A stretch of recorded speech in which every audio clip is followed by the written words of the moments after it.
Welcome to another episode of the Miles Offside podcast, where we talk a little bit of football and a whole lot of nonsense. My name is Oscar Puente, also known as Footy From Afar, and with me, as always, are my co-hosts, reigning FPL champion Chuck Bailey and super producer Ian Stimson. Chuck, you're back on top in the FPL as of the time of recording. Is he? What a fortuitous happenstance of events. Look at me. Almost like my joy and mood is entirely based on whether I'm beating you two. Do you have anyone playing today? Is there anyone playing today? Dean Henderson. I've got one more, but he'll get minus points. He led us all a merry song by saving 2 penalties in his first 2 weeks, and then ever since I've just been burdened by his presence. Yeah, you need Enfo to just give away more and more penalties, don't you? More penalties, please. Why are they... They're still playing Steve Cook. Steve Cook. Bought a whole squad. Steve Cook. Is that a person? Steve Cook. See if you can guess from the generic nature of his name who Steve Cook used to play for. Burnley. Oh, close. It was Bournemouth, the other B team. One of the other B teams. Okay, close. That was close. Yeah, I'll take it. One of plucky little Bournemouth. There we go. What a good week. Football. Did Peterborough win this week? No, we let the side down with a 90-something minute conceded goal to fucking Burton. Burton, a clothing label. The inferior cousin of Top Man. May it rest in peace. Also snowboards. Basically beaten by another sport. Shame. Sure. Are you guys coming up? How are the Posh doing? Let's get an official news report from Posh There's Island. still about 450 games left to go in the Football League. Yeah, it's so many games, but we're set about 7th, I think, which would place us outside the playoffs. Oh, there's someone who can help us know more about this. Are you 538 in it? Yeah, I'm 538ing it. Wait, what league are you? 1. League 1. Okay, here we go. I got you. The numbers are not good. I checked earlier. 31% to make the playoffs. But it was 13 to get promoted, wasn't it? Yes, and 2% to win. So. Yes. Enough of this dire conversation. Drive us forward, Oscar. Take the wheel. All right, well, if you are joining us for the first time, thank you. We are very happy to have you. We are 1 American and 2 Brits, and we try to talk about the Premier League, but often get distracted. If you're back, we love you. We appreciate it. Thank you. Leave us a review, 5 stars. Join us on patreon.com/milesoffsidepod for all manner of goodies and potentially socks, and a wonderful little Slack community. And we'll kick things off, as we sometimes do, with our famous segment, Rapid Fire News. Our top story this evening, Monday, October 10th, Harry Kane launched his Harry Kane Foundation as the start of a journey for me, as my foundation aims to transform a generation's thinking about mental health. It is, I believe, World Mental Health Awareness Day as well, so it is appropriate timing for the launch of this foundation. We have tried over the years to be advocates for mental health and for mental health awareness on this podcast. So along that spirit, I've talked a lot about my battles with depression in the past. I think that's something that I've made well known on this podcast, and as a way to hopefully let people connect with someone else out there who has maybe gone through similar type of struggles.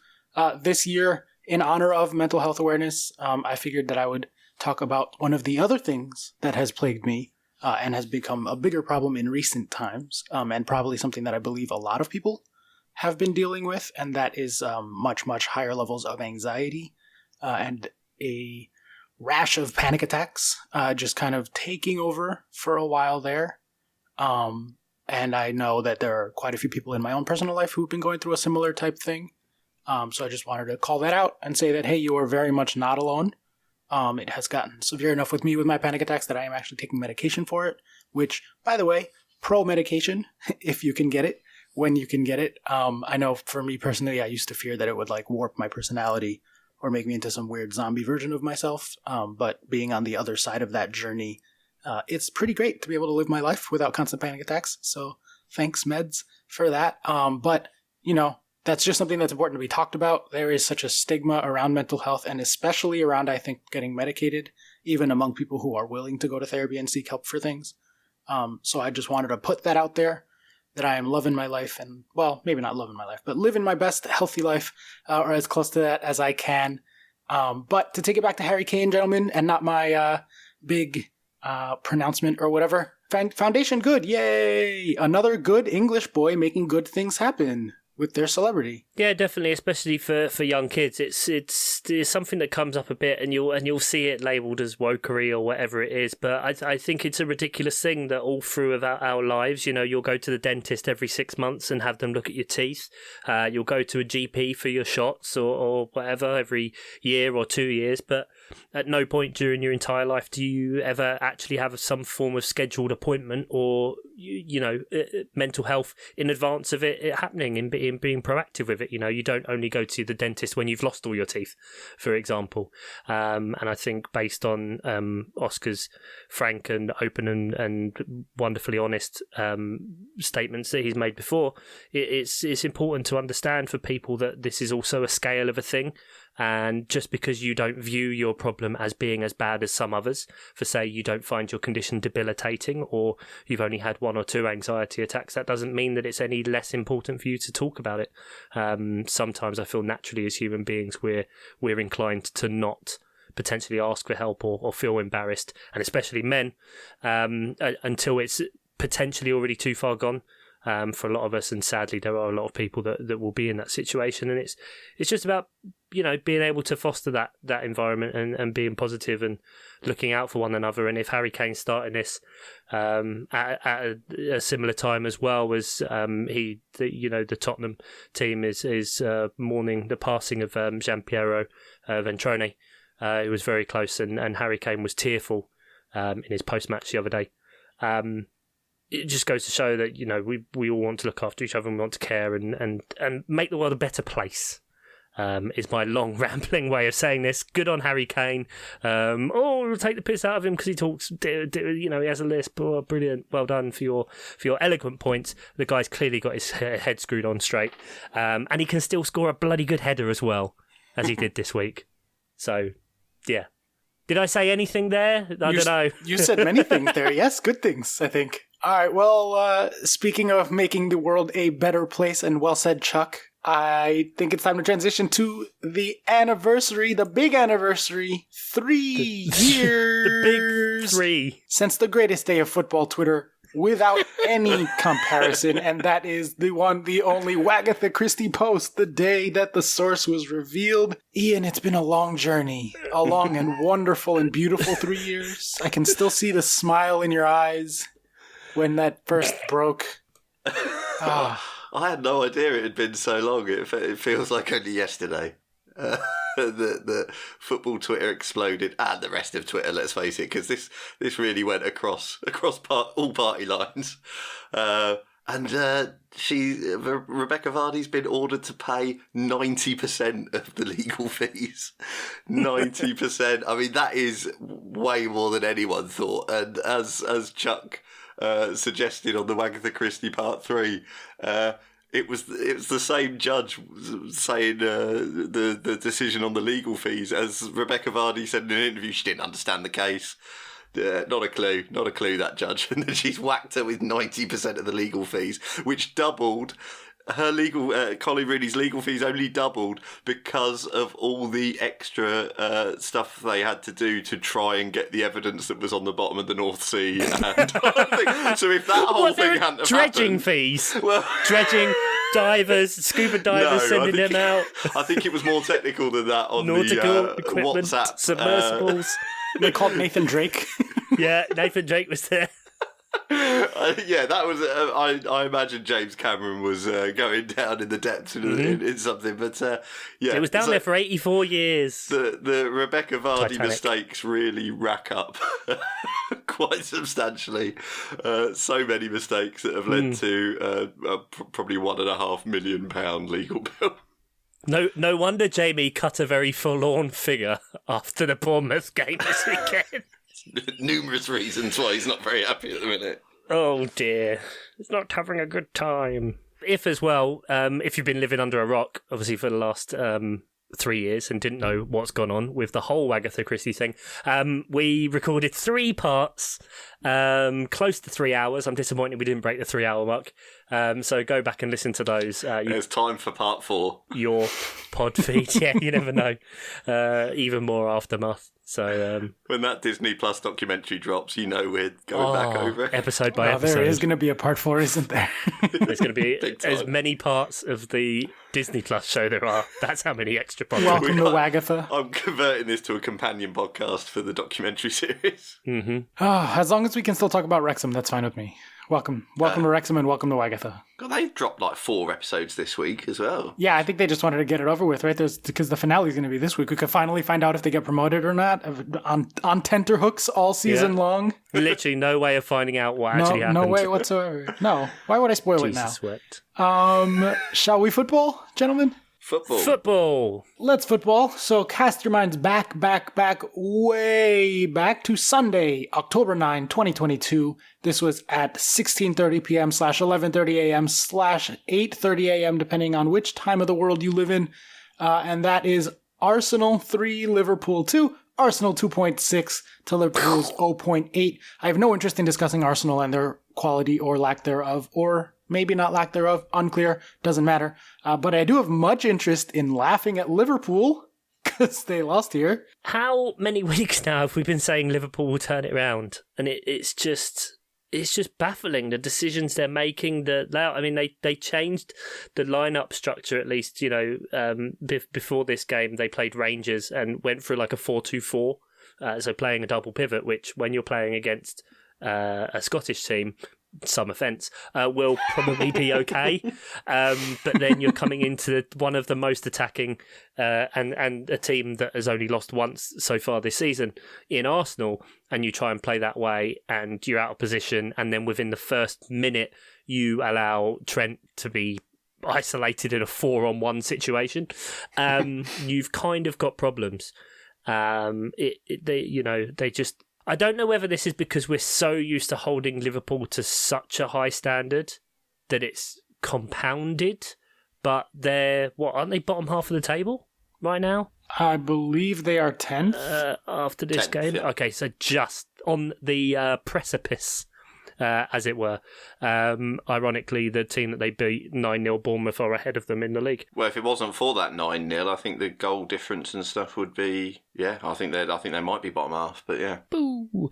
So yeah, really, really strange times at Liverpool. Compounded now. Luis Diaz is out until at least after the World Cup. Yeah, 8 weeks, I think that my buddy Nick texted the Slack and said... Oh, recurring character. Yes, recurring character and one-time guest on the pod. They are down to 5%, by the way. For anything? For what? For existing? For existing. No, for winning the league. Jesus Christ. Wow. I'm surprised it's that high. Yeah. That's mad. They're massively off the pace. And not just Luis Diaz, but also Trent out now. Unknown how long, but looks quite bad. Now, there was an ugly incident that happened here. There are competing versions of what may or may not have happened. It is unclear at this point in time when we are recording. But there was a fracas. The FA is weighing up whether or not to launch an investigation after the incident involving players from both sides. Towards the end, proceedings were briefly paused as Michael Oliver ran to the touchline to speak with the managers. It is understood to have referred to an argument that erupted inside the Liverpool penalty area involving several players. Amid the fracas, Gabriel was seen in heated discussion with Jordan Henderson, etc., etc. Like I said, there are competing versions of this, very different versions of what may or may not have been said to cause this. So we're just going to steer clear of that, pretty much. But figured it was worth mentioning because it was part of the story today. Yeah, I mean, hopefully that isn't what it is. But if it is what it is, hey, dancing around the point, we will obviously come down hard on whichever side it is. Just before we do move on, because I wanted to check this because I found it interesting, just to see. But Liverpool have won 2 games this season. Or sorry, not conceded in 2 games this season. Every other game they have conceded in, they conceded first. And they conceded in the first half. And a lot of those goals were early. And for me, anecdotally, because I haven't had the time to to check through all of the information and match reports and all of that. But to me, it seems like Liverpool were always first out of the blocks, firing on all cylinders from the get-go. And you just wonder now that it is the 7th year of Klopp, a lot of these players have been pushing themselves to the line for a lot of seasons just to even come close to the Man City juggernaut. That could it finally be that just all of that is catching up on them and the mental and physical exertions? Well, with Trent out, you would assume that the defense will improve, so I guess we'll have a chance to see. Yeah, Gomez should be doing better. You see, literally no other option. Because what you wouldn't put Milner, would you? Well, no, Jesus, things could get worse, yeah. I think you're right, Chuck, because if results of games were purely done on the first half, Arsenal would be top where they are anyway, and Liverpool would be bottom. And that's insane. Bottom of the league? Yeah, if it was done on first half results only, obviously. I know that's not how it's done. But it does tell you something, because you're exactly right. Liverpool always used to get out of the blocks first. They had that season last season where they went deep in all competitions. They were up for the quadruple quite late on. Yeah. And exactly what you say. I think it was the Football Ramble said as well earlier this week that they did have a very young squad a couple of years ago, and it's now become the third oldest. Quite quickly within a couple of seasons. So that just because they've lost certain, they've lost certain players and they've hung on to other ones. And I think you're right. I think the pressing style of football has just caught up with them now. Specifically the goal you were talking about, Chuck. Trent went over because he was worried about Henderson not being able to keep up with Martinelli. There.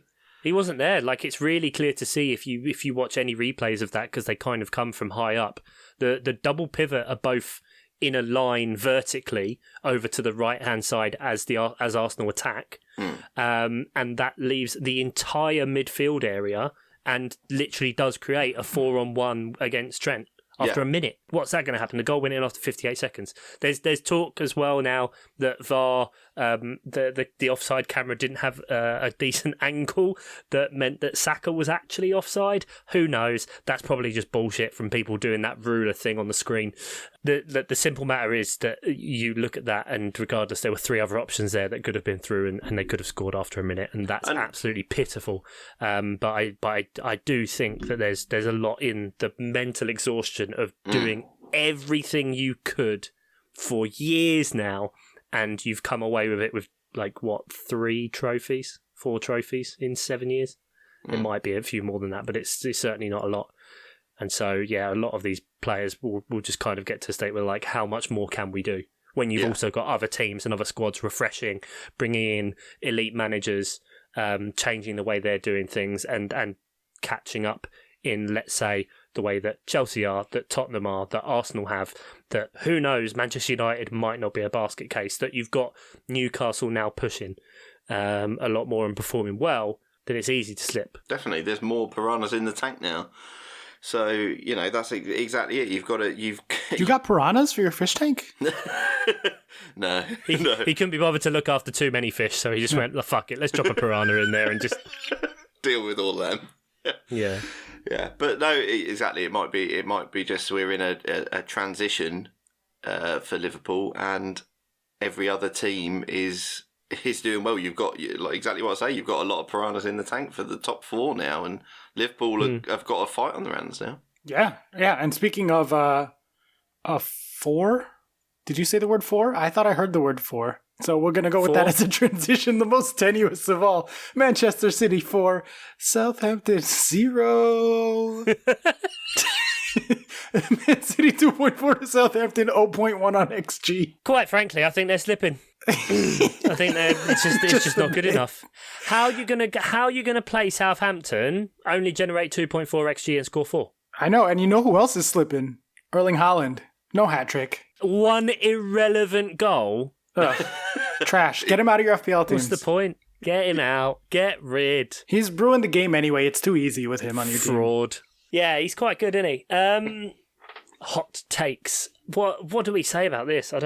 I just continue to be happy to be here, man. I just want them to score 140 goals, and I want him to score 60 goals, and I want to watch the craziness. Fuck yeah. Only scoring 1 goal in a game drops his goals per game, which is a madness, because he's scored more goals himself than I think 14 teams in the league. It's just like, I know City are City and stuff, but that's just freaking insane. They've scored 33 goals. Even if you take out all of his goals, they're still the 4th highest scoring team in the league. That's awesome. That's great. Madness, absolute madness. Something to potentially talk about here, Foden. Huh? Emergence. Foden good. Yeah. He's had a few good performances in a row now. Yeah, well, 5 goals in 3 games. Yeah, and I think Foden has, such that it ever can be, has made his way into Pep's starting 11. You know, I think if he was picking his strongest 11, Foden would be in there. And it's been years and years now of us saying Foden's not getting the game time, but I think Pep's been born, his strategy's been borne out, because we are not looking at a burnt out player. We're looking at a player coming into his prime and looking absolutely incredibly dangerous every time he gets on the field. And now he's got Haaland to aim at with his no-look passes, because he knows he's going to be there. And it's something to see. I'm as an England fan, apart from anything else, I'm delighted with the progress that Foden has made. And he just looks like...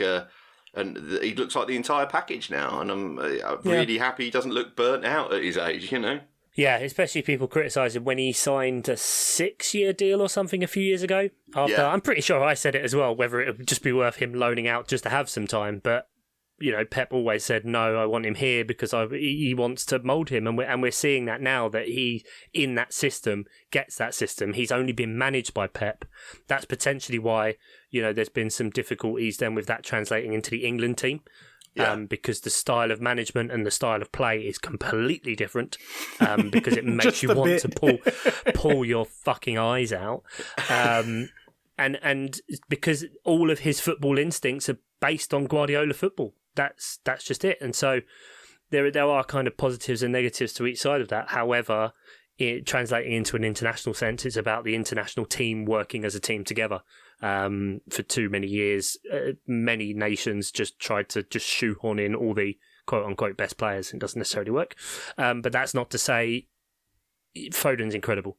And he's the great thing is like, he had potential for so many years, and now it feels like he's realising that potential and still has more to go beyond what we thought, especially when you've just got that big Nordic bastard who will just do goal things, make net bulge. I mean, it was absolutely infinitesimally close to getting a brace anyway, because he clipped the inside of the post. Absolutely everyone thought that was in when it left his boot.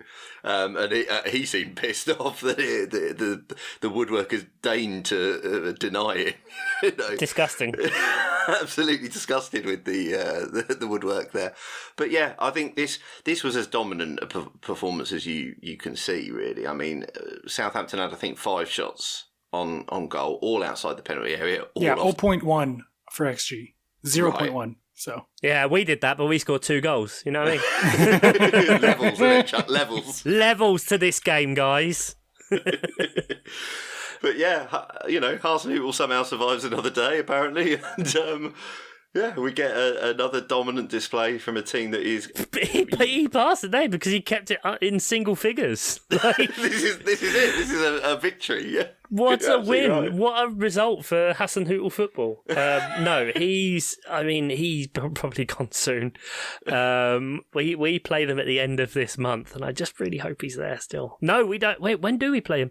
Oh, God, not until the... Oh, yeah, 29th. Sorry, 29th of October we play them, so... Written in the stars, then, that he goes the week before. I mean, 100%. He'll be Hasenhüttl by then. Oh, nice. Hell! No, that's the out. Done. Thanks. All right, there you go. Well, then from one very rich team scoring a lot of goals to another very rich team scoring a lot of goals, we had Chelsea 3, Wolves 0, Chelsea 2.1 to Wolves 1.0. Chuck, I know your hatred of Chelsea, so I won't bother checking in with you. Specifically, Thiago Silva. I enjoy that he went for the one-match ban because he knew that he should have been sent off. The moral one-match ban, yeah. Self-imposed, yeah. We look good. Am I crazy? No, not at all. I think... Wolves. It was Wolves, and that is the thing. It's a fair. Okay. Wolves... Rudderless. Rudderless. Wolves V-bad, and Chelsea look like, obviously Potter has suddenly got a squad that he can rotate, and didn't he ever fucking rotate? and because you know that you can against Wolves and still win 3-0 with absolute certainty. It was never in doubt, this game. Costa didn't do anything of note at all apart from get his little lap of honour, which I'm very happy for him. Very happy to do that. Delighted for him. It was heartwarming, I will say. I loved the crowd giving him his moment. That's fair enough. He's a Chelsea legend. Yeah, absolutely.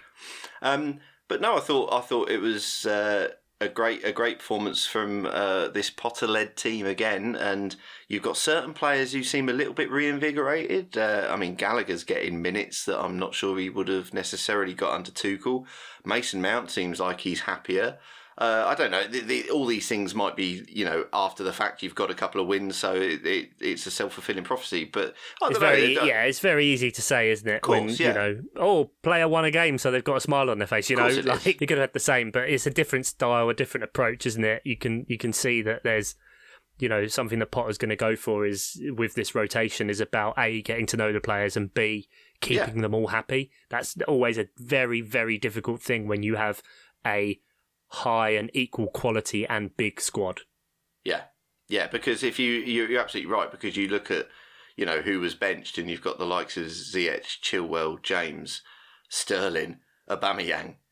That's gonna be a thing that he's not had to do before, because Brighton's squad was a lot smaller, obviously, or certainly a lot smaller in its players who you would consider for the first 11 regularly. So this is going to be a skill that Potter has to develop, but passed the first test with flying colours. But yes, it was Wolves who are terrible, and their interim manager in his post-match was just happy to be out the house by the looks of it. I was like, it was very weird. I felt. I mean, I get that he's because he's a Wolves fan and all that, but it was sort of like the whole interview was just like this. He had his face painted and everything. I would have been surprised. Big foam finger. That was the vibe, Chuck. That was the vibe. And Cuddly wolf. The interview was like, this is nice for you, isn't it? Just been beaten 3-0, handily beaten 3-0. Like, the Wolves were never in this game at all. And it was just like, and he's beaming, big going, smile on his face. It's lovely to be here, and we'll see what happens next week, won't we? I was just like, what the fuck are you doing? It reminds me of like Warnock after God knows which team he got promoted with, and in the Premier League, in the first game they lost 4-0, and he went, this is great, isn't it, lads? Better to be battered in the Premier League than losing in the Championship. Like, just happy to be here. Fair enough. But Oscar, you must be happy because it's a good start from Potter. We've even Chuck has always said is a great manager. So you must be delighted with this start. Yeah, I mean you throw in this along with the Champions League results that we've had going as well. And we look at, hold on, let me actually click here. I think we have like 12 goals in 4 games under Potter, something like that. 10 goals in 4 games under Potter. A significant uptick from where we were, and a good amount of goals, like no matter what team you are. So that's pretty nice. Hopefully it keeps going against AC Milan this week. We beat them 3-0 last week, so beating them 3-0 again would be twice as much fun. And there might actually be something to what you're saying about Mount and Gallagher specifically, because the particular tactical way that he uses his advanced central mids compared to the way that Tuchel did seems to suit their playing. They have very similar playing styles. Just one's a little bit further along the talent / development line than the other. I called it ages ago. They're like, if you're going to use Gallagher, it's difficult. They're very similar players to him. Yeah, absolutely. Mount, what they're good at, but exactly like you said, Mount is much, much better on the ball retention, anything. The key is with Gallagher is just if he's going to calm down and not let it get to his head and run around like a lost puppy like he can do. If there's someone that's going to know how to get the best out of their players and actually play that way rather than stay dogmatically to a style and try and fit square pegs in round holes, then that is Graham Potter. That's just a simple fact. Yeah, absolutely. And the only other thing of note here that, Ian, you saw me tweet this and it was frankly terrifying. There's nothing really to comment on it, but Christian Pulisic has the most open play goals for Chelsea in the league since October 2019. That just shows how shit you've been since October 2019. Yeah, he has 20 open play goals. Mason Mount has 19. Most of our goals have come through penalties. That's what happens when Timo Werner's your striker for a few years. He just earns penalties instead of taking shots. But yeah, that's crazy. That's crazy that Pulisic is our top goal scorer in the last 3 years. I mean, he's a LeBron James of soccer. Yes. No. I wish LeBron James was the LeBron James of soccer. Erling Haaland feels like the LeBron James of soccer. He's so big. He's so big and he's so fast.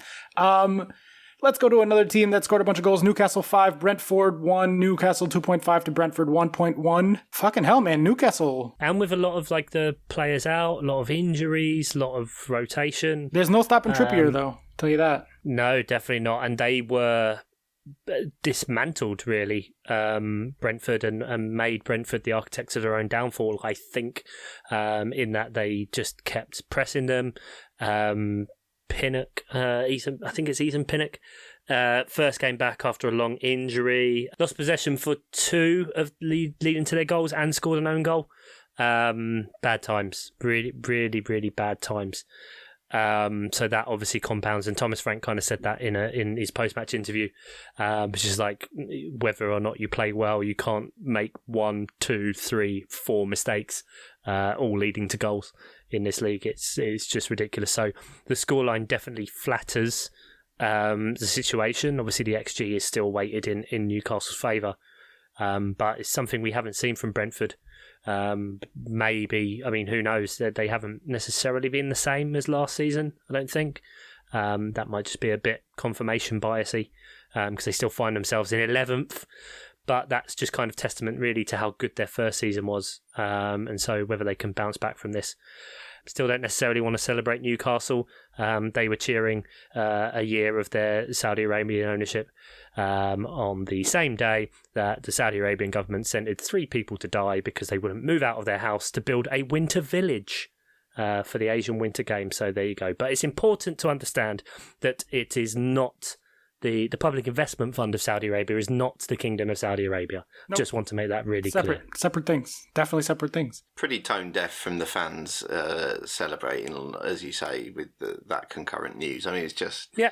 If you're not going to glamorize that part of it and the link with it, like I understand for a lot of people it's difficult when you're part of sports washing projects. And let's face it, most people who support clubs are involved in sports washing projects. That's just what rich people do effectively in every area. It's just whether these people are doing it with human rights violations.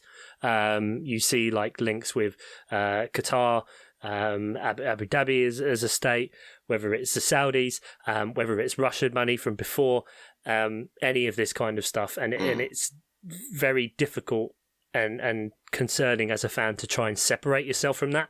But the key is, and I know, Oscar, you've spoken about this before, when Abramovich was there, even during his time, and then especially during the issues following the invasion of Ukraine, it's just like how to be able to separate the glamorization of, going around with Saudi Arabian flags. That's exactly the fucking point.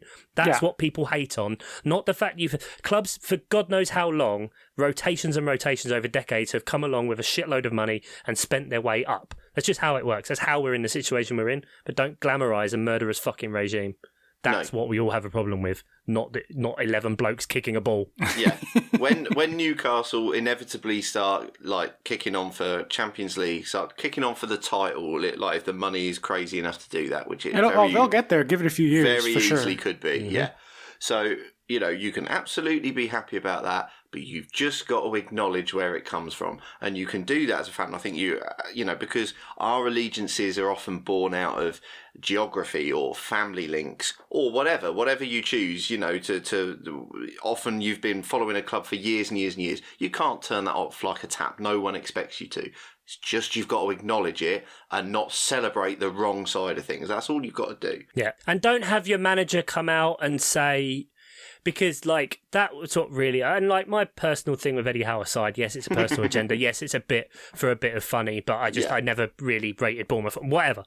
But, like, if Eddie Howe had been there for 7 years, and let's say, and the Saudi had come in and he acted like, oh, well, I don't really feel comfortable with this, bloody, bloody, blah. Like, you can kind of see it's difficult. They came in and then he was hired. You cannot tell me that person cannot claim, and he seems like a very astute, very intelligent person. You cannot claim that he is not aware of or not across the situation. That's fucking ridiculous. And it's quite frankly just lazy gaslighting of the situation and trying to have plausible deniability for the fact that, his paychecks are covered in blood, effectively.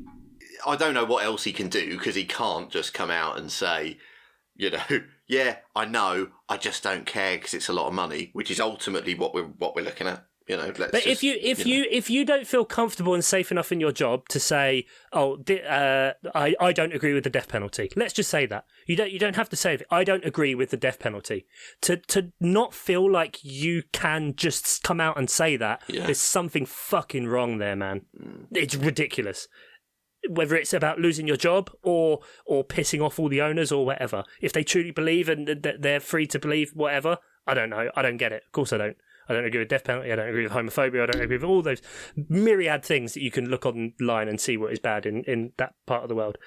But like the fact that you can't just say, you have to give this bullshit politician answer of, I'm not really across the situation. Yeah. Get fucked. Get fucked. That was perfect, and I cannot possibly improve on that at all. So let's go on.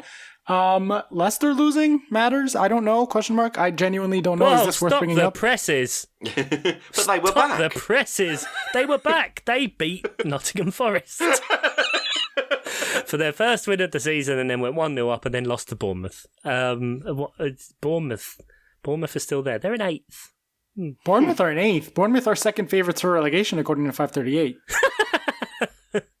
Oh, the table she lies. It is still so early, you know, and generally you're watching the football and going, well, yes, this Liverpool team is doing badly at the minute, but we're still looking at the same players, so it should, you know, and that's why they're, whatever you said it was, 5%. 5% to win the title. Still, Bet 365 give you 33 to 1, so that turns somehow into a good bet. I think if you wanted to bet on Liverpool winning the title, a 20 to 1 chance, and they're giving you 33 to 1. There's balance of probability and there's good bet. Yes, it's very clear to separate the two. Yeah.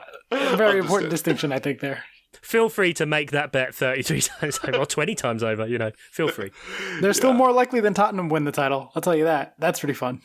And, fair enough. And people half as many points. And people look at Bournemouth's squad and they go, and people who are putting these stats things together, and they go, they might be 8th now. They are not going to end 8th. The former manager of the Bournemouth squad said they were all shit. Well, exactly, yeah. Look, you know, it was everywhere. This was a great result for Bournemouth, absolutely, because a year ago you'd have never have said it was likely. But this is, I mean, Brendan Rodgers, we've said it before, absolutely resigned to this sort of thing now. Apparently, in his post match, is just, you know, cannot be asked, is waiting to be fired so as he gets the payoff, but they can't afford it. So this just carries on. It feels American. It honestly feels really like when teams are tanking at the end of a season trying to get a draft pick, and it's just like everyone's going through the motion. I've seen it so many times as a Knicks fan. The last month of the year is just everyone showing up in pajamas being like, yeah, we're fucking here for practice. What do you want? Yeah, we're playing the games. What do you want? And just losing. That is extreme Knicks energy coming from Leicester City right now. And that is as insulting of a thing as I can tell you. Oh, my God. But yeah, you look at Leicester's 11 that they put out, and bar your odd bright spark, I still think Daka's a good player. I think Daka's bloody is great, obviously and he excellent. scored.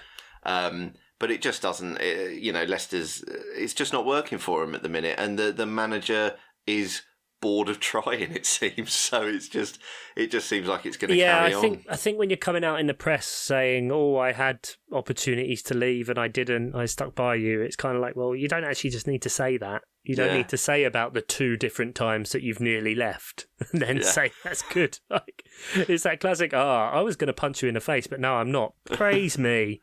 Praise me, please. I'm very reticent to slag off Leicester that much, though, since we play them next week. But I just don't need it, whether Brendy stays. We had it last season that we should have beat Leicester, and then we didn't. It pissed me off. Yeah, but they didn't have Danny Ward in goal then. I think you'll be all right. Jesus Christ. No, they'll definitely... He's going to get subbed out then, isn't he? And they'll bloody... I don't know, they'll get Prime Schmeichel in or something somehow. And I think you'll be all right. Well, speaking of Palace, I guess we can transition to that team there. Oh, go on then. And I believe I need you to cue the jingle as well, Mr. Stimson, please. Oh, get fucked. Oh, they're better than they ought to be. Burnley of the week. Palace did get a win 2-1 here, but it was 0.9 to 0.9 on XG, so they more than doubled their XG and overperformed the XG result, which was a draw. It's tenuous, admittedly, but not a lot of candidates this week. Chuck, do you want to talk about Palace this week, or should I give it to Ian again? Look, my problems last week were mostly with the Chelsea part. Very mixed game. The definition of the cliche of a game of two halves. Leeds were absolutely flying coming out of the blocks, pressing high, winning the ball back, disrupting us, not giving us the time. We weren't able to do anything. And then obviously they got the goal through, Joel Ward's questionable on the line defending, but that was made beforehand by Brendan Aronson, really. Quite a wonderful, mazy run that deserved kind of the finish himself, as it were.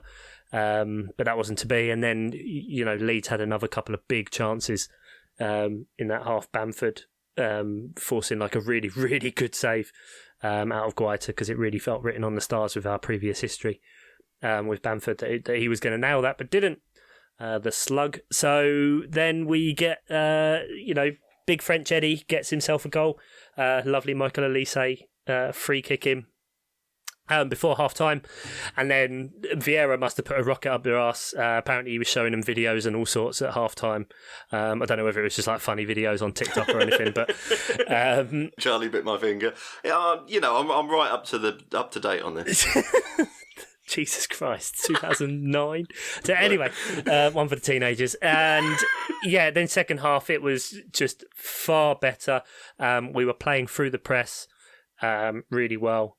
And the second goal was just an absolute, literally, if you could write up, I think, the perfect goal that this team could score. Anderson with his beautiful, beautiful Danish hunkness, playing a long ball up to Edouard, pretty much stopped it dead, played it out to Tyreek Mitchell, then made the run, which created the space for Zaha. Mitchell passes it into Zaha, lovely flick. Eze goes into the middle, dummy one shot, and then just thump it into the bottom left for his first goal in front of fans at Selhurst. And so, lovely times. The fact that our two goals, you had Edouard, Elise, Eze, and Zaha all involved in assists and goals is a beautiful bloody thing to see, and kind of one of those, as it were, must-win games at the start of this great run that we've got. To kick us off, it would have been a real shitter if we'd have gone through another quote-unquote tough spell at the beginning of the season, got to those games, and then started off with a loss or even a draw, especially at home. So much needed. Whether Oscar's going to say it was a Burnley or not. Well, I do have that run of fixtures. I was going to go to something nice to go with my something salty as well. That run of fixtures is incredible. You don't see another good team in the Premier League until January, by my count. It goes Leicester, Wolves, Everton, Southampton, West Ham, Nottingham, West Ham are good now. Fulham, and Bournemouth. So you have to run the Ham Gauntlet there. With Southam, West Ham, Nottingham, and Fulham. He does that every day. Yeah, no, that's how I wake up in the morning. All of my hams are hanging from the ceiling, and I just swing them. Walking through. It's like a Rocky training montage in the morning. Potential exemption for West Ham fine at the beginning of November, so that's a month. But besides that, it's till January. Like, there's no good teams in there. That's an incrable run. There's a month break in there, so January does make it seem like there's a lot Doesn't more games matter. than there are. It's still a fact. Fact is fact. Time is time.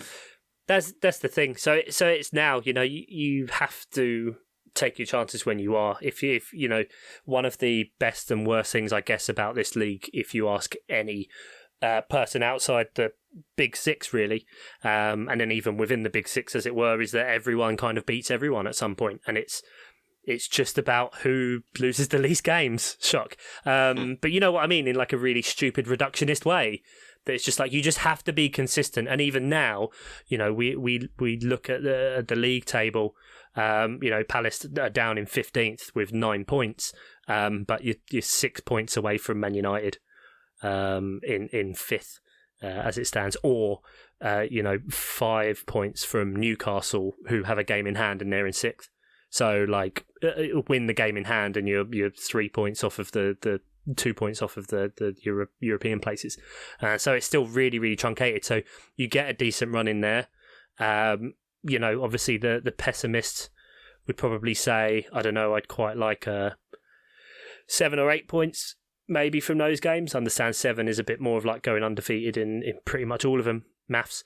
But, realistically, if we can get to double figures across those games, getting over the next 5 anyway, getting 2 points per game, that's huge, because that's the games that you quote unquote should be getting points with, and continues and builds momentum, especially running up to before the World Cup, because I don't think you want a bad run before that. Because what we'll probably see with any clubs that are down in that area, if you have a bad run before the World Cup and players leave and owners have a lot of time to think, that's when we might start to see managers shifted off. Potentially some managers, you never know, that are going out with international squads. That might be their last tournament. They might be looking for a job to come back to. All sorts of upheaval could happen. So really going into that World Cup break on a high would be absolutely massive for us. Being able to then look to kick on. I do want to shout out Leeds, because I mean they did tire towards the end, but they were absolutely fantastic. I think early in the season we were a bit pessimistic and down on them.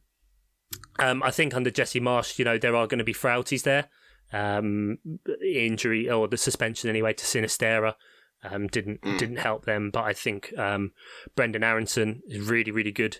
Yeah. Tyler Adams in the centre midfield is really good. They've got a great, he said this about Southampton, that they were kind of like Palace last year. I think Leeds are kind of similar. They've had to come out of a big transition period, buy a lot of new players, bought a lot of players from the Red Bull lab, as it were.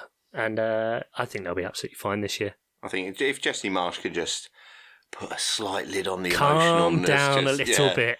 I think he'll be absolutely fine. Not go full lead Tasso. Because I think he's a really intelligent bloke, but he does. It's simmering on the surface all the time, and I'm sure the fans love it. But last thing I do want to say is, and I might shock you here, I'm going to shout out Jordan Ayew, because recently in the last few games we've seen him converted to centre mid, so kind of playing a similar role to how Gallagher was for us last year. I've said before on stats that Schlupp was basically replicating that as well, and Ayew seems very similar, however better actually. For all my frustrations of him as a winger, as a centre mid, his ability to hold on to the ball is a lot more valuable in that area. And so I think it's quite interesting that we've seen Joe Ellington converted to a centre mid, and that's what Alex Iwobi converted to centre mid recently, who, he's had his ups and downs, and we're probably not going to talk about that game, but Jordan Ayew as well, it seems to be very early days, but seems to actually be quite a good move that's working, and then freeing up like Michael Elise to actually play out on the wing as well. So good things. Good things. Well, speaking of good things, we'll go... Oh, you might not think this is such good things. That wasn't as good a transition as I thought it was. Oh, well. Brighton 0, Tottenham 1. Brighton 0.6 to Tottenham 0.7. I just like Tottenham losing. Why would I... Oh, wait, no. Tottenham didn't lose. Yeah. In my head, Brighton won this, so that's double backwards. In your head, Brighton won. I thought it was Brighton 1, Tottenham 0. Sorry, I was reading the numbers backwards. That's exceptionally bad. Who knows? Who cares? Kane goal. Pew! And then nothing else. Nothing else happened. And then silence.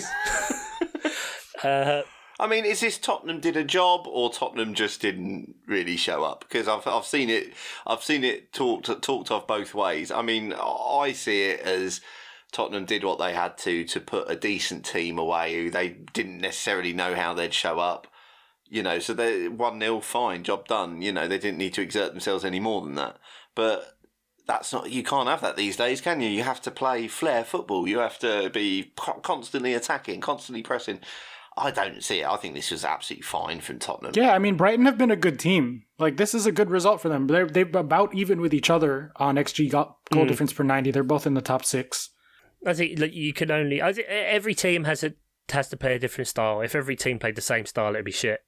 And it wouldn't work because, you get the natural progressions of everything. And this is a way Conte has played for God knows how long now. And that's just what we're seeing. But they're, you would say about Spurs in years gone by, and probably Arsenal as well, that they were quite fragile and Yeah. But there will still be mistakes there, but they would have a rick in them and all that kind of stuff. And now you look at it and they look a lot more defensively solid, like they know what they're going to do. I guess the only real caveat so far this year, and probably why the percentages of them doing anything are high, is that they played Arsenal, they played Chelsea. The rest is Southampton, Wolves, Nottingham Forest, West Ham, Fulham, Leicester and Brighton. So effectively the Palace run that you just said is coming up, that we're saying are really great easy fixtures. So translate that to Tottenham and you can kind of see why. Before the World Cup they've got Manchester United, they've got Liverpool, but they don't play Man City because it was postponed. Don't play them until February, so they can have a good opportunity to get some points on the board and run that up, and then just see where you are. But I don't think anyone can really say they're bad at all. No, I think the thing that happened with them is that people were excited they might be able to go on a title run, and then they very much haven't, and it's gone now, right? Like it's maybe a slight chance that Arsenal can keep up, but it's City's title, so like from there, it's just kind of disappointing for Spurs. I think people had higher expectations, and then the fact that they're just pretty good. I wonder if at some point now, since it's early and he wants to be attritional and just grind and get to a certain point, because down the stretch last year is where we saw Tottenham come alive in multiple games, didn't we? So you wonder if that's a potential tactic for later on, but who knows? The effective thing of games of football is to win them. Exactly. For the team and for the manager, it's us on fans to decide what we want from it and how we want to be entertained. If you don't find it entertaining, unlucky. I just didn't like some of the discourse. Like, go 1-0 up against a good team and then defend it. That's perfectly reasonable. Because it's usually the same people that do the dichotomy. They'll be like, before the game, they'll be like, Tottenham have to respect Brighton. Brighton are a really good outfit. And they are, and they overperform, and that's just a simple fact. They've earned the same number of points per game as last season at this point. Exactly the same. But then you go 1-0 up and you respect that opponent and you don't just fucking swashbuckle. Oh, no, this is ridiculous. Yeah, Game's gone mad. Like, what? When Klopp used to complain because of the way teams played against him, it's just like, well, we're not going to play our brand of football against you, your brand of football against you, because you'll fucking slaughter us. Yeah. Burnley aren't all of a sudden going to run a 4-3-3 gegenpress and just fucking push them to the front. They're going to piss you off and then nick a 1-0 or something. So perfectly valid way of playing. All right, that's enough soccer, I think. I don't want to talk about ham-on-ham violence in West Ham Fulham. That one was for all the hams. Some of the hams, actually. Some hams. Half of the hams? Half of the hams. Half ham. Whatever hams were left over from Chuck's training sessions, apparently. Exactly, to West Ham. That's fine. You have to talk about it. I mean, 2 goals were handballs anyway, so it's so many handballs this week. So many handballs. Just who cares about laws of the game? Fuck it. Just overrated. Spin that wheel, and let's see what it lands on to make that fucking decision, baby. Outrageous. Marco Silva effectively got booked for having eyes that could see. Scamacca's celebration wasn't an emulation of that prick Cantona doing his cool thing. He was stood there sheepishly because he was just like, I know that ball hit my hand. And then you watch the replay and the ball hits his hand because his hand moves with the ball and causes the ball to spin. Yeah, it's fine, goal. What? Yeah. I don't get it. Some odd ones this week. Game's bloody gone. Let's talk about imaginary football then. Oh, yeah. Because I'm doing well this week. Yeah. Yeah, you're ahead by a point, right? Yeah, something like that, guys. That's the main thing. I'm doing great. Ian's about 30 points behind me, and Oscar's still playing? You still playing, Oscar? Oh, I did do a transfer. I took a hit to have Sterling this week, so that worked out well. Boo! But let's take us through the top 10 as it stands in our Mophead League. Still open, I believe. Are we ever closing it? Who knows? And the winner gets something that I can't remember what I promised. It was a mystery shirt. There we go. Mystery shirt, that's it, yeah. Mystery shirt, 10th place, Lynn Hamer, Atletico Bourneville 601. Then we go to Diego Di Lorio with Darwinista Evolution on 605. Toby Ackland, Rubberdini Rapids, great name, 608. Baby Jota, Gabriel Penalosa, 613. Make Leeds great again, unlucky Mike Wellman, 616. Saphira Gold! He was ready. He knew it was coming. FTID FC, 619 points. Then we have Owen Carr, Wheeze Wanderers, 621. Egan, Yash Mishra on 633. Vin Lee. Still begging of you, please change your team name. Question mark 635. And my little Tony, Sam Danby in top place. He has got 77 this week and is a current rank of 15,744. So imagine where you'd be if you captained Haaland. He forgot. Join the league. It's in the show notes. Ian will put it in there. Press the button. Join it. DG63MA. Bloody hell. Nice. Well, tuned into the Matrix then. Mauler Fluster. Add that as your game pin and join us. Join now. Predictor League. Yeah, still haven't updated it. Deal with it, mate. Quiz. Yay! Quiz time. It is time for the quiz. Ian, can you just mute his feed? This week we will do the quiz. What's funny is that it is a quiz. You know, the quality of the lyrics very much determines when I start fading down. And when I heard him say quiz time 3 times there, I started fading down immediately. Yeah.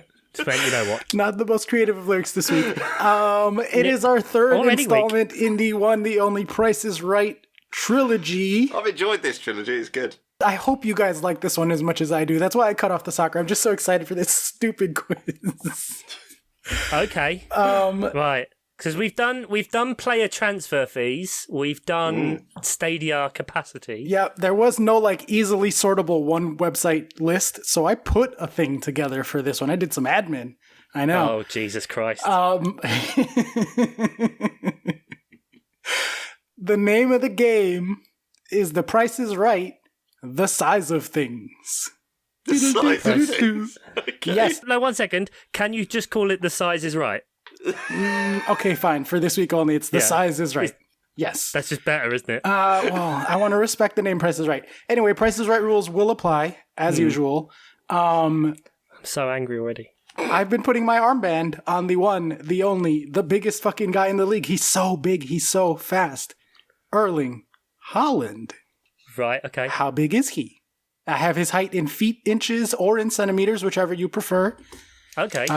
How big is Erling Haaland? 6'4". 6'4". Ian, what have you said? I went 6'5". Oh, neither of you gets the point. He is 6'3". Is he? What? 6'3", 191 centimeters, according to FB Ref. Wow. Oh, how tall is Erling? He doesn't believe Googling it, he doesn't believe me. I'm going off of FB Ref. I even gave you my source, Chuck. The first article says 6'4". The Wikipedia says 6'5". Third article says 6'4". That says 6'4 3/4". So go to FB Ref. Maybe I have a typo in my notes, in which case you would get the point. I know I get the point. But I'm going off what FB Ref says. Erling Haaland. Oh, fucking hell. They say 6'3". So one website. Brilliant. Okay, we're going off FB Ref. So you're 6'3". Neither of you gets the point. Now that is quite large. In fact, it is much larger than N'Golo Kante. How tall is N'Golo Kante? He's basically a hobbit. Let's have it, Chuck. How tall is N'Golo Kante? 5'7". 5'7". I've gone 1 inch taller, 5'8". Point goes to Chuck. Ding, ding, ding. He is exactly 5'7" / 169 centimeters, according to FB Ref. I like this game now. Very nicely done. Hey! Now, from one adorable little pocket person who I love, love, love with all my heart, to a fictional one, we have Dobby the Elf. How tall is Dobby the Elf? What? Foot, inches, or centimeters. This is canon height. Are we using the FB Ref for him as well? Yes, exactly. What was his last transfer fee? I don't know. He's like that big. What's that? I've got an 2? answer. 2 feet? I've gone 2 feet 10. 2'10". The point goes to Ian. Ding, ding, ding. He is 3'6" or 106 centimeters tall, Dabby the Elf. Hollow victory of a fictional elf. Now, from one likable fictional sidekick to a very different likable fictional sidekick, we have Chewbacca! How tall is Chewbacca? 6'9". Chuck says 6'9". Ian. Within 1 inch again, I've gone with the Greg Davis, Richard Osman height, 6'8". 6'8". He is 7'5". Point goes to Chuck then. Point goes to Chuck for Chewbacca. Very nice, Chuck. I'm back in the game. Chewbacca fills us all with hope, I think, is one of the defining characteristics. And another thing that fills people with hope upon the site is the Statue of Liberty. How tall is the Statue of Liberty? It's not like that tall. This is including the pedestal, so like from the ground to the top of the torch. Oh boy. Not just the statue itself, but the pedestal that it is standing on as well. 200 feet. Chuck says 200 feet for the Statue of Liberty. Mr. Stimson, what have you got? 250 feet. Point goes to Ian. It is 305 feet / 93 meters. Yeah.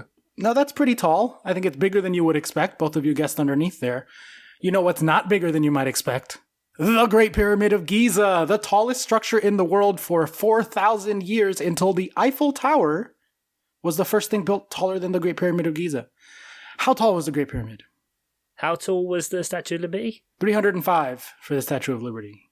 In meters? 93 meters. I'm going to say 65 meters. 350 feet. 350 feet. That is, I'm assuming, much closer because it is 481 feet / 147 meters. Yes. So point goes to Ian. That is going to be much closer. The Great Pyramid, pretty tall. About as tall as you could imagine a thing being. Probably involved aliens coming down from the moon. How tall is the moon? AKA, how far away from the Earth is the moon? Okay. Right. How tall is the moon? Oh dear, how tall is the moon? How far away from the Earth? If we built a ladder to the moon, how big the ladder would it have to be? I have it in miles and kilometers. Chuck, if you get this right, you force a tiebreaker. Ian, if you get this right, you seal the victory. I think it's, I'm going to say 230,000 miles. 230,000 miles, wow. Now, I've sort of always had this in my head as the rough It's about answer. 250,000. 250,000 miles. Yeah. That's why I had that, and so I just dropped it a bit. Because I would have gone, Well, Chuck, you forced the tiebreaker here. It is 238,000 miles. Yeah! Very, very close. Do I have a tiebreaker? I do have a tiebreaker. You don't. You're going to make up something else's height? I'm double checking this because I'm pretty sure I know the height of it. What's for the height of a specific Quidditch hoop? reasons. What's the height of a Quidditch hoop? And I mean one in the Harry Potter universe, not one that I played in a field. The tallest building in New York, One World Trade Center, sometimes known as the the Freedom Tower down at World Trade. Yes. In feet. In feet or I know the meters, answer. either one. What is the height? Dear. I know the answer. I thought someone might. This is a trivia thing. That's why. In feet, 1776.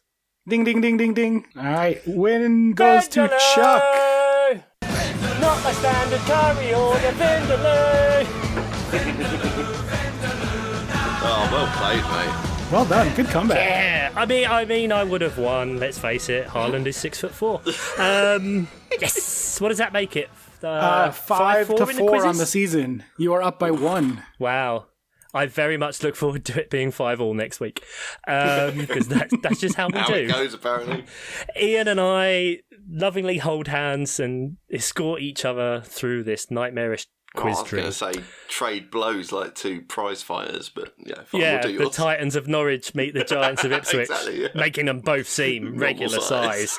Speaking of the football, it never ends. This week, Friday game. Ian's got this thing about not mentioning dates, but I don't know if you're listening to this after Friday, you're fucked. It's really funny because none of the other stuff will have been left. I know in context, the number of times we'd have to fine. take shit back because I said the word today. Yeah, even that. We have a Brr derby, Brentford versus Brighton, to see who ends up being Entford or Eighton.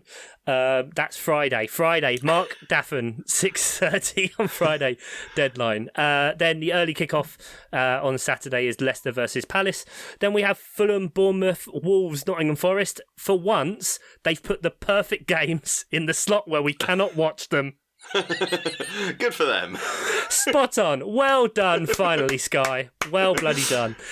We then round off Saturday with Spurs, Everton.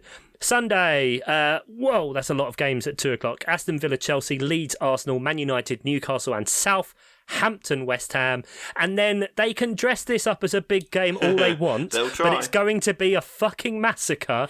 Liverpool host Manchester City late on the Sunday. I'm just going to say it now. If any of you play fantasy football and bench any of your Man City players, you are on a hiding to nothing. Surely. You bastards. Just Captain Haaland, for fuck's sake. That's it. Have anybody else got anything they want to bring to the table? Any closing thoughts? No? No. Well, thanks as ever for listening. He's played the music, so I've got to figure out an outro. Be good to yourselves and each other. Say goodbye, Ian. See you, mate. Say goodbye, Oscar Puente. See you, mate. Also known as 30 from Afar. I just never said that before. Thanks to our producers, Nate Witt, Mark Daffin, Sam Danby, Jeff Petter, Andy Penpraise, and Mr. Tom Townley. Take care. Bye-bye. Our top story this evening, and at an appropriate time of year, we have Harry Kane's foundation. He's proud to launch the Harry Kane Foundation, which marks the start of a journey for me, as my foundation aims to transform a generation's thinking about mental health, which is a lovely endeavor. And along those lines, given that today is Mental Health Awareness Day, World Mental Health Awareness Day, I believe, we try to be advocates for mental health. Oscar. Yeah. Can you take it back again? Because you said today. Oh, I did say today. Not Monday, 10th of October. Monday was. Ian was shaking his head and was too polite to ask, but I know he will seethe in rage. Okay. If we don't do that again. All right. Our top story this evening, it is Mental Health Awareness Day today, Monday, October 10th. You said today again. God damn it. It was on Monday. Okay. Our top story this evening, Monday, October 10th, is World Mental Health Awareness Day. Did I do it again? You said well, no, you just used... Just say was. To the listener, it's Wednesday. No, Monday the 10th of October marked... Yeah. World Mental Health Awareness Day. But the listener is... The listener They is know listening. we recorded in the past, and Ian, Harry... you know that, right? Yeah, I know, but it's always better to... If you say today is, they'll just go, well, no, it's not. It's But just October is. 10th is Mental Health Awareness Yeah, but Day. you kept saying Monday, and saying is puts it in the present. I just think... But it is that. But it it's always very is easy that. just to say that was. makes it out like it's going to be fairly soon, as opposed to like not relevant Okay, to the I'll say current time. Marks. Marked. Yeah, that's Marks. That's what I refuse said. to go to the past tense, If you dial back about 2 minutes ago, I literally said exactly that. Yeah, no, I know. That's why I'm saying fine. I'll just go with that. Monday the 10th of October marked World Mental Health Awareness Day. Present tense. No, we'll go with because that. for the listener, But it's not doesn't because make we're 2 any days sense. later. But I'm talking about it today. But it dates it. It dates it instantly. Yes, I'm putting the literal date on it. Okay. Yes, Absolute. so say was. Okay. Gosh.